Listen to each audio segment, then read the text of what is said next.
Good morning friends. आज हमने spectroscopy ख़त्म किया था, उसके बाद हमने ऑर्गेनोमेटालिक पढ़ा। आज हम थर्ड यूनिट स्टार्ट करेंगे, हीट्रोसाइक्लिक कंपाउंड्स। हीट्रोसाइक्लिक कंपाउंड्स आपने पहले कभी नहीं पढ़े, ये हम आज नई चीज़ पढ़ रहे हैं। तो सबसे पहले इंट्रोडक्शन। वे कार्बनिक यौगिक जिसमें कार्बन एटम्स या परमाणु मिलकर एक वलय बनाते हैं, उसे आप भी जानते हैं, उसे हम चक्रीय यौगिक कहते हैं, यानी ये चक्रीय यौगिक कहलाते हैं।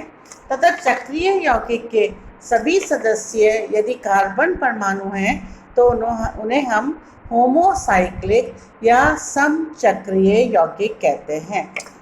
वे चक्रीय यौगिक जिसमें वलय में कार्बन के अलावा या कार्बन के अतिरिक्त कोई अन्य परमाणु उपस्थित हो तो उसे हम हीट्रोसाइक्लिक कंपाउंड्स या विषम चक्रीय यौगिक कहते हैं। अर्थात ऐसे स्थायी चक्रीय यौगिक जिनमें कम से कम एक विषम परमाणु, एक हीट्रो एटम उपस्थित हो तथा एरोमेटिक लक्षण प्रदर्शित करते हो, वे विषम चक्रीय यौगिक कहलाते हैं। वापस ध्यान से सुनिए। ऐसे स्थायी चक्रीय यौगिक जिनमें कम से कम एक हीट्रो एटम या विषम परमाणु यानी कार्बन के अलावा अन्य परमाणु उपस्थित हो और वो एरोमेटिकता दिखाते हैं तो उन्हें हम विषम चक्रीय यौगिक कहते हैं। अब कौन से एटम्स हैं जिन्हें हम हीट्रो एटम कहेंगे या विषम परमाणु? जो कॉमन सामान्य जो विषम चक्रीय यौगिक जो हम जानते हैं, जिनके बारे में हम पढ़ते हैं, उनमें जो है खास है ऑक्सीजन, नाइट्रोजन, सल्फर आदि। डाइज, रंजक, ड्रग्स, नेचुरल प्रोडक्ट्स, आपके प्राकृतिक उत्पाद जैसे एल्केलॉइड, न्यूक्लिक अम्ल आदि में विषम चक्रीय यौगिकों का बहुत ही महत्वपूर्ण योगदान है। अब हीट्रोसाइक्लिक कंपाउंड्स या विषम चक्रीय यौगिकों का हम वर्गीकरण कैसे करेंगे तथा इसका नामांकन कैसे करेंगे? IUPAC nomenclature of heterocyclic compounds follows the following rule। IUPAC पत्ती के अनुसार जब हम नामांकन करते हैं तो कुछ बातों का हम ध्यान रखते हैं। पहला, नामांकन करते समय परमाणुओं की संख्या को सफिक्स या अनुलग्न में रखते हैं। सेकेंड पॉइंट देखिए आप चित्र में, 5 मेंबर रिंग जो है यानी 5 सदस्य वाले जो है उसमें हम OLE लिखते हैं। मैंने एग्जाम्पल लगाया है, आपका लिखा है पायरॉल। अब आप देखेंगे ये 5 सदस्य वाले है तो 4 कार्बन है, 1 नाइट्रोजन है, उसके साथ हाइड्रोजन जुड़ा है। नाइट्रोजन वाले कंपाउंड्स एजोल कहलाते हैं और चूँकि ये 5 मेंबर रिंग है इसलिए इसमें ओल लगा तो ये हो गया पायरॉल। अब नेक्स्ट आप देखिए 6 मेंबर रिंग में ईन लगाते हैं, INE, यानी जब 6 सदस्य वाले का हम विषम चक्रीय यौगिक लेते हैं तो उसमें ईन लगाते हैं। नेक्स्ट एग्जांपल आप देखेंगे 5 कार्बन और 1 नाइट्रोजन है, ये है पिरीडीन तो INE लगा। सेकेंड, इसका विषम परमाणु के आधार पर प्रीफिक्स या पूर्व लगन लगाते हैं।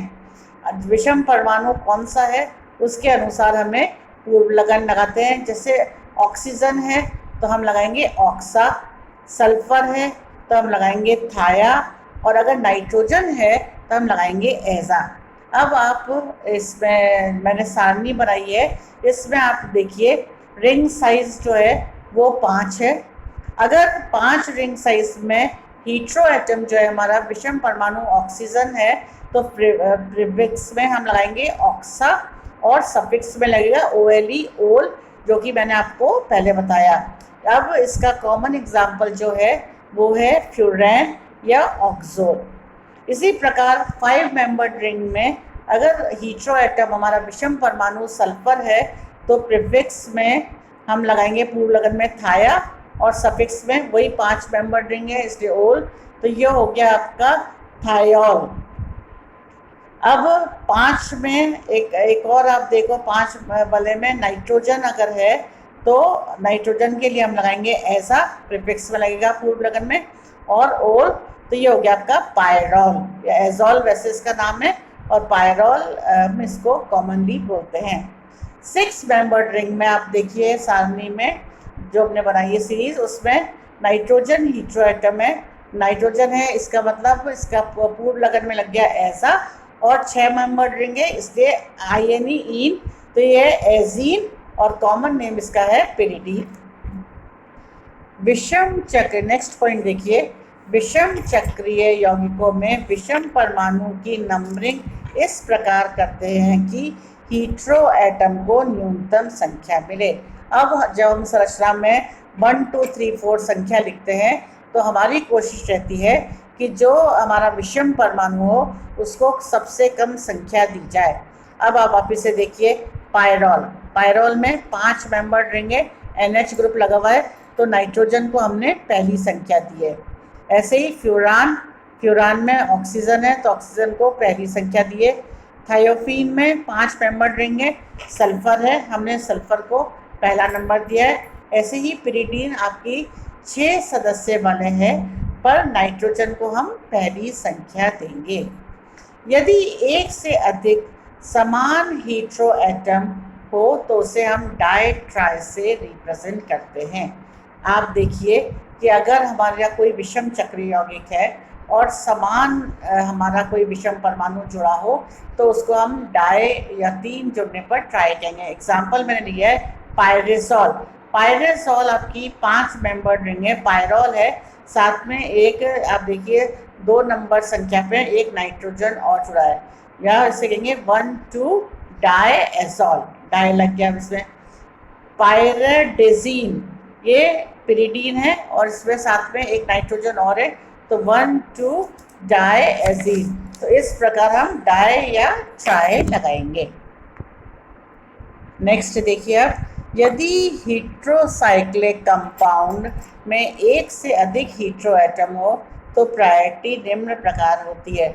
अभी हम एग्जाम्पल देख रहे थे, अभी जो हम नियम पढ़ रहे थे उसमें हमने देखा था कि अगर हम समान विषम परमाणु लेते हैं तो उसको डाई ट्राई से डिनोट करते हैं, लेकिन अगर हम अलग अलग हीट्रो एटम ले रहे हैं जैसे oxygen, sulphur, nitrogen, phosphorus, silicon, तो उसको हम प्रायोरिटी बेसिस पर लेंगे।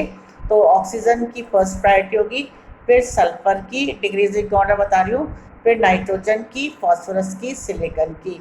अब एग्जाम्पल आप देखिए, मैंने एग्जाम्पल में लिखा है 1,3-ऑक्साजोल, और अब 1,3-ऑक्साजोल में हमने ऑक्सीजन को नंबर 1 दिया है और नाइट्रोजन को हमने तीसरी संख्या दी है। दूसरा हमारा है थायोल, अब हम देखेंगे कि हमको सल्फर को पहली नंबर देना है, नाइट्रोजन को बाद में, तो ये हो जाएगा 1,3-थायोसॉल। नेक्स्ट आप देखिए, रिंग के सैचुरेशन या अनसैचुरेशन को सफिक्स से प्रदर्शित करते हैं। अब वलय हमारी संतृप्त है या असंतृप्त है, इसको हम अनुलग्न द्वारा बताएंगे। पहला अब आप देखिए, वापस मैंने एक सीरीज बनाई है, रिंग साइज जो है सारणी बनाई है।